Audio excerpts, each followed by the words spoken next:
When you looked at the Watts family photos, you saw the picture of the American dream.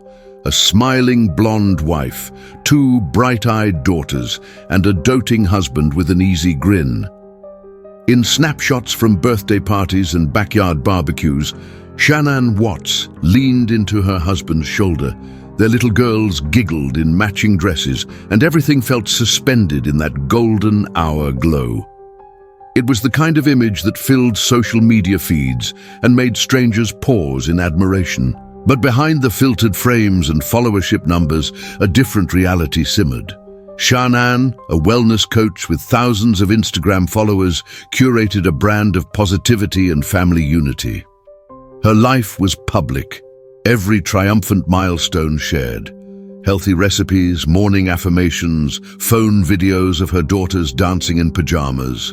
Online, she was the epitome of maternal joy. Offline, friends later confessed, she struggled with anxiety and the relentless pressure to maintain that perfect persona.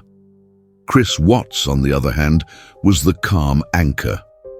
Tall and easygoing, he worked as an oil field operator near Fredericksburg, Colorado. Neighbors described him as quiet, polite, always ready with a friendly handshake. He drove an old pickup, wore a simple polo shirt with a company logo, and waved at passing cars. He didn't seek the spotlight, yet he embraced it when it suited him, like when he posed for family selfies, arms wrapped around Shanann and their girls. In the weeks leading up to August 13th, 2018, everything appeared normal. Shanann posted morning motivational quotes from their bedroom. Candace, their 4-year-old, shared a video of her dancing on the sofa. Bella, too, squealed when Chris lifted her high in the air. Then came the missing persons report. Shanann's last text said she was on her way back from counseling. Chris called, fear and confusion in his voice, and invited a local news crew to the family's front yard. He stood in a white t-shirt, sun on his shoulders, tears carefully measured, voice flat and rehearsed. What struck investigators immediately was the dissonance. His eyes were dry. His lips didn't quiver as he spoke of "my beautiful wife" and "my precious girls." He glanced at the cameraman between lines of dialogue, as if seeking approval for each inflection. His posture never wavered, shoulders back, chest open. If grief could have a blueprint for fakeness, this was it. At the police station, he answered questions with unnerving calm. "I love my family so much," he said, repeating the phrase like a mantra. When asked where Shanann might have gone, he paused, not to gather emotion but clearly calculating his next words. Then he suggested maybe she went somewhere to clear her head. His tone was gentle, effortless, void of panic. It was almost as if Cassandra herself, a public figure so darling and vulnerable, had orchestrated this entire scene, yet here he was, directing the performance. Neighbors later revealed small cracks. The day Shanann insisted on repainting the nursery at midnight, the night Chris slept on the couch. An argument overheard through party walls, yet nothing overtly alarming. To everyone else, the Watts family was normal, enviable even. Shanann's last Instagram story showed her cuddled between her daughters, lips pressed to their foreheads, the caption reading, "My everything." And so, when news of the disappearance went national, thousands reached out with prayers and offers of help.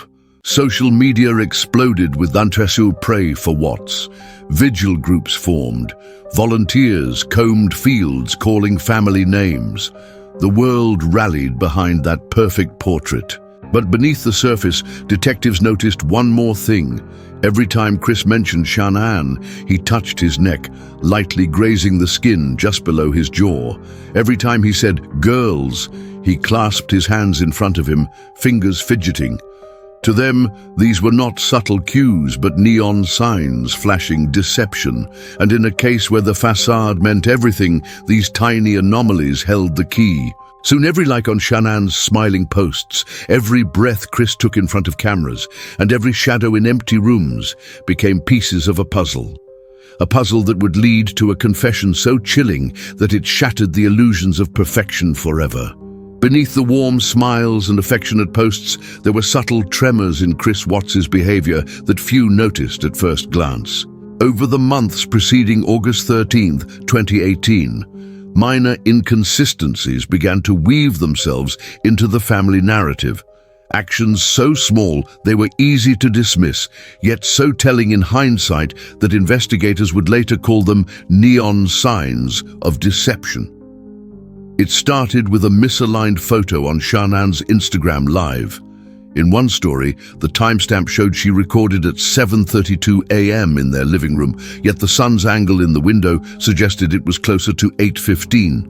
Viewers assumed it was a glitch. Shanann shrugged it off as an app error. Behind the scenes, however, Chris had asked her to reshoot portions of the video to remove an odd frame where he looked uneasy, glancing toward their bedroom door. When asked about it, he said, "Probably just a weird glare." Then there were his phone calls. Chris called his mother every night at 9 p.m. religiously, on the pretense of keeping her updated on family life. But logs showed call durations shifting wildly. One night, 7 minutes, the next 30. He told his wife it was because he caught up on work issues, but Shanann confided to a close friend that she sometimes heard him talking in a low, hurried tone, pausing mid-sentence, then muttering under his breath. She chalked it up to job stress. Neighbors also recalled an incident at the local grocery store.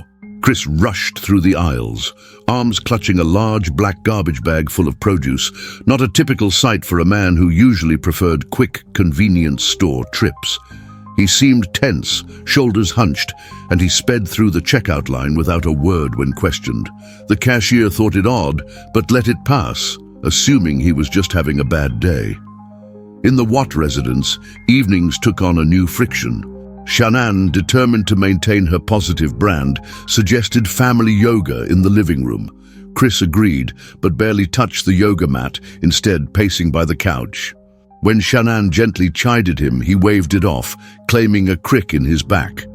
She relented, but the atmosphere was thick with unspoken tension. Friends later recalled a backyard barbecue where Chris disappeared inside for nearly an hour under the guise of fixing a broken sprinkler. When asked what took so long, he joked, "That old thing drives me crazy." But some heard clattering inside the garage, loud enough to suggest he wasn't dealing with a simple sprinkler head, but maybe something heavier. Digital clues, too, emerged. Former colleagues noted Chris had begun deleting work-related photos from his phone, images of him smiling on an oil rig surrounded by co-workers. He never explained why.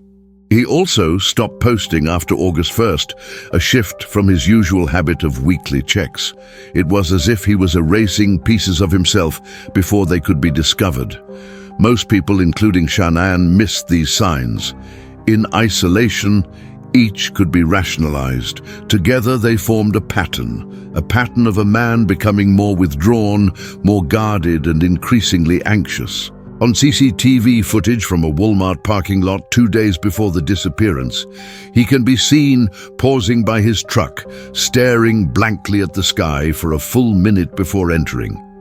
Witnesses described him as haunted, an adjective no one associated with the man who played catch with his daughter on video just a week earlier. Detectives later combed through hours of footage and interviews, tracing each anomaly: misaligned timestamps, erratic call logs, odd errands, tense body language. They mapped them out on a timeline, coloring each incident by the degree of deviation from his norm. By the time Shanann's disappearance was reported, they already had a list of behavioral flags that screamed, "Something is terribly wrong." And yet, for the world, Chris Watts remained the cheerful dad posting sunshine and family fun. It was a meticulously crafted performance until the day the cracks became too wide to hide. The evening of August 13th, 2018 began like many others: family dinner, bedtime stories, and bedtime kisses. Shanann cooked spaghetti, Bella and Celeste set the table with bright plastic plates, and Chris praised Shanann's sauce as restaurant quality. After dinner, Candice and Bella ran outside to chase fireflies, while Chris washed dishes and Shanann scanned her phone for new social media comments. At 8:17 p.m., Shanann posted an Instagram story of the girls in their pajamas, sleepy eyes glowing beneath porch light. The caption read, "Bedtime snuggles with my angels." Within 15 minutes, Candice and Bella were tucked in, giggling as their mother read them a story from a Dr. Seuss book. Shanann kissed them goodnight, turned out the light, and closed the door. Chris kissed Shanann on the forehead around 8:45 p.m., telling her he'd change into something cooler before he headed out to handle some late-night paperwork for his oil field job. She smiled and murmured, "Be careful," but he laughed it off. She watched him walk out the front door in jeans and a black t-shirt, his silhouette lit by the porch lamp. It was the last time she saw him alive. Internal timestamps from his work phone place him at a remote oil field site at 9:03 p.m. So far, everything seemed airtight, but surveillance cameras at a gas station 5 miles away captured him fueling his pickup at 9:21 p.m., not driving in the direction of the oil site. The clerk saw him pause, glance over his shoulder, and then fill the tank as if he had all night to spare. Back at the house, at approximately 9:45 p.m., Shanann's neighbor heard a muffled argument through the thin walls. The voices were low and rapid, so quick no words could be made out. The neighbor assumed it was a dispute about loud music, or perhaps the argument of a young couple. Within minutes, silence. At 10:02 p.m., Chris's phone pinged a text to Shanann's sister, Rachel. "Everything okay?" There was no response. He sent another at 10:15 p.m. "Please call me." Still no answer. At 10:27 p.m. he sent a third. "Where are you?" Each message carried a different tone: concern, panic, desperation. At 10:35 p.m., a separate witness reported seeing Chris moving a large, dark object covered in a tarp from the garage to the bed of his truck. It looked too bulky to be simple yard waste. He drove away at high speed, headlights slicing through the night.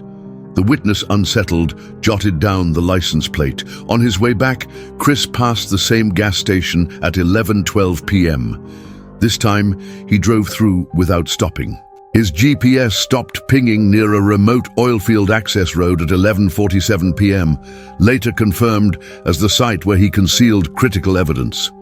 All night, police traced partial signals, created search grids, and notified state patrols. Meanwhile, social media buzzed with hashtags and prayers. The contrast between his calm public persona and the frantic digital trail painted a disturbing picture. He was orchestrating the disappearance step by step, controlling every narrative beat. By dawn, search parties canvassed wooded areas and fields. Chris gave another televised interview, same posture, same flat emotion, but this time his alibi had holes deep enough to drown in.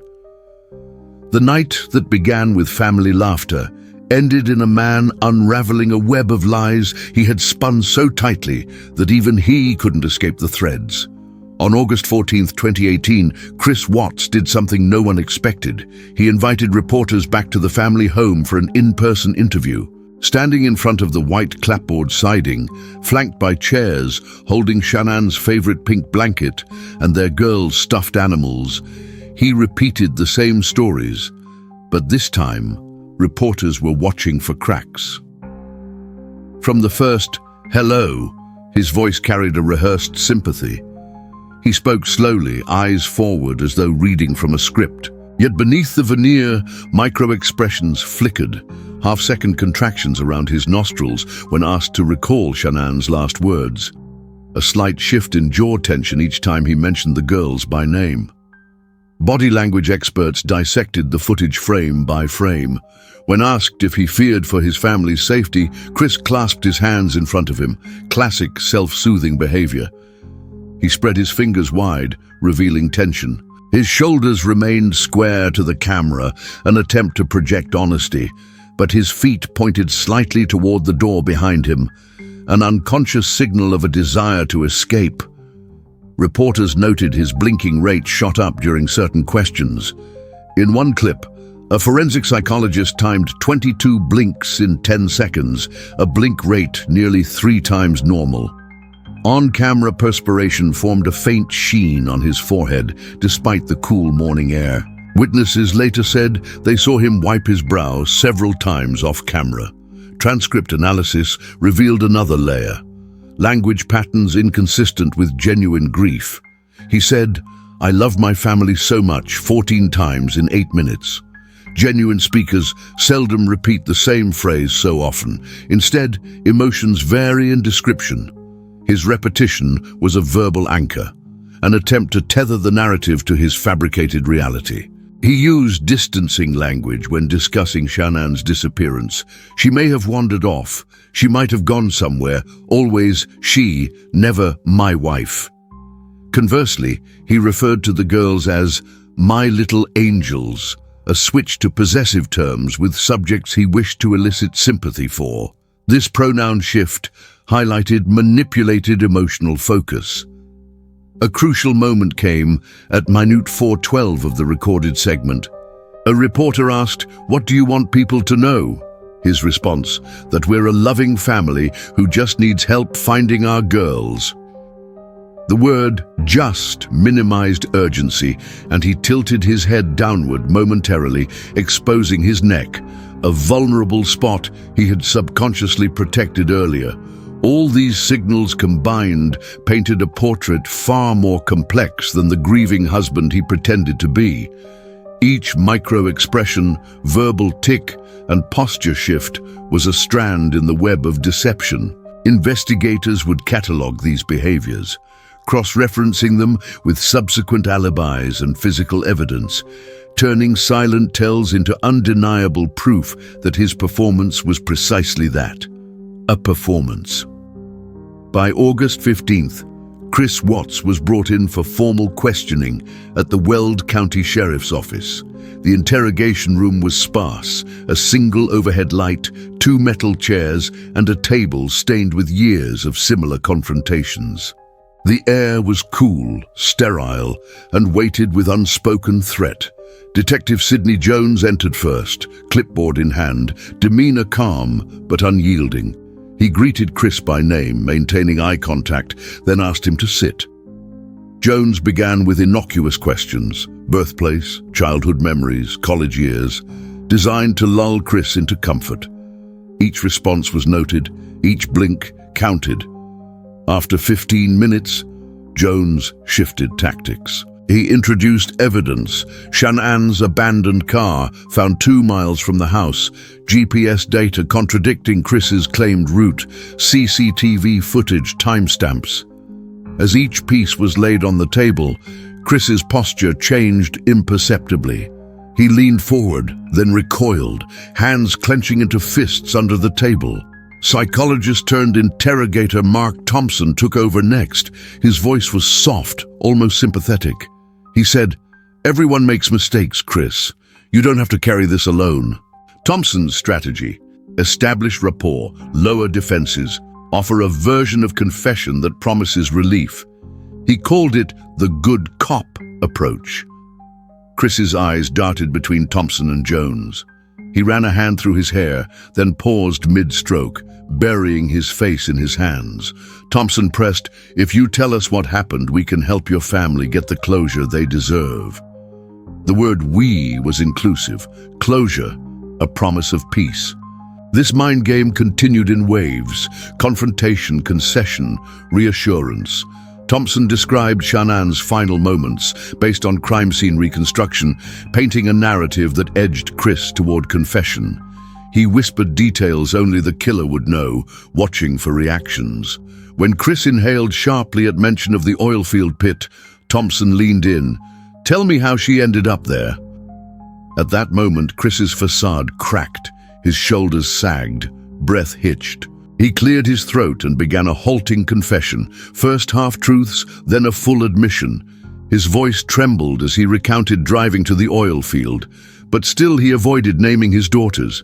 He spoke of it happening, refusing to say, "I killed." But the pattern was clear. Detectives maintained pressure, alternating questions with silence, another tool to unsettle him. In the stark hush, Chris filled the void with more detail, describing hand tremors, the weight of the gun, the guilt pressing on his chest. When he finally whispered, "I'm so sorry," he leaned forward and could no longer control his tears.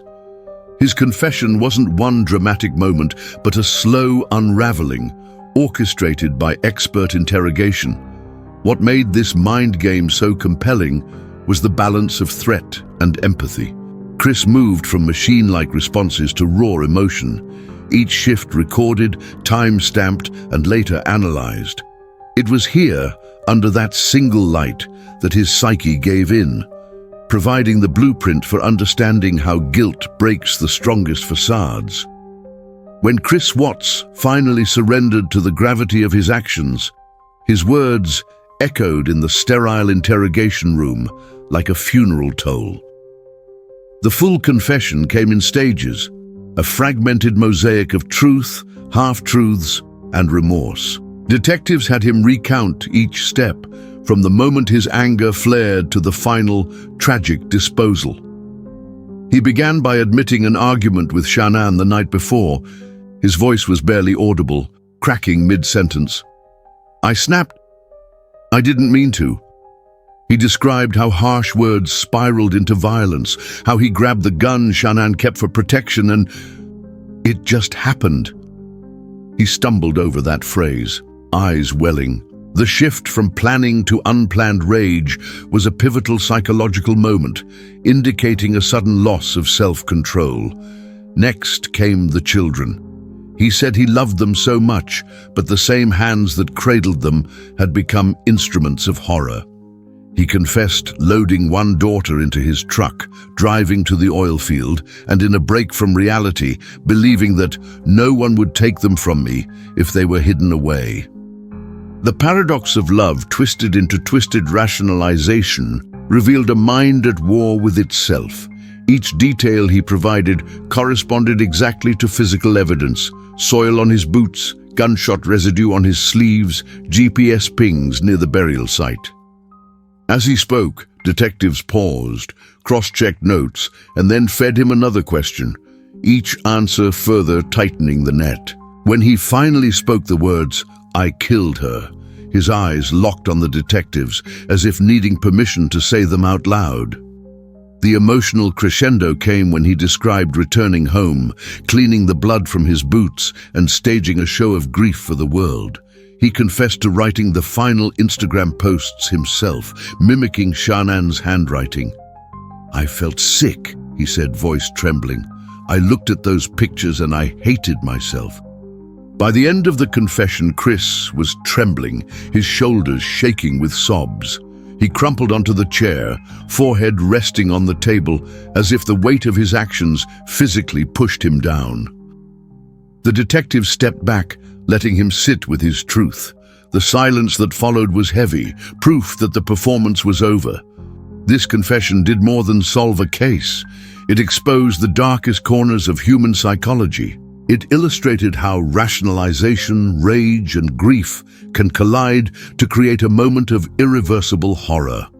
And for the world watching through transcripts and court footage, it turned Chris Watts from a smiling father into a cautionary figure.